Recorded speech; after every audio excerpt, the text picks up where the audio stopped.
अर्ज ये करना था कि आपके कारखाने में जो चीजें बनती हैं वो रोजमर्रा के इस्तेमाल की हैं। बिल्कुल बिल्कुल। लेकिन क्या? देखिए ना, पिछले चंद बरसों में कीमतें निस्बतन कुछ कम हुई हैं और मजदूरियों में भी इजाफा नहीं हुआ। लेकिन आपके कारखाने की बनी हुई चीजें हर सीजन में कीमतें कहां से कहां, ये मेरी कोई बात समझ में नहीं आई माँ।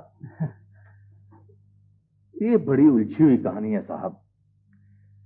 कीमतें दरअसल रिटेलर बढ़ाता है और बदनाम बेचारे मैन्युफैक्चरर हो जाते हैं। आपका ये फील्ड नहीं है ना, इसलिए आपको नहीं पता।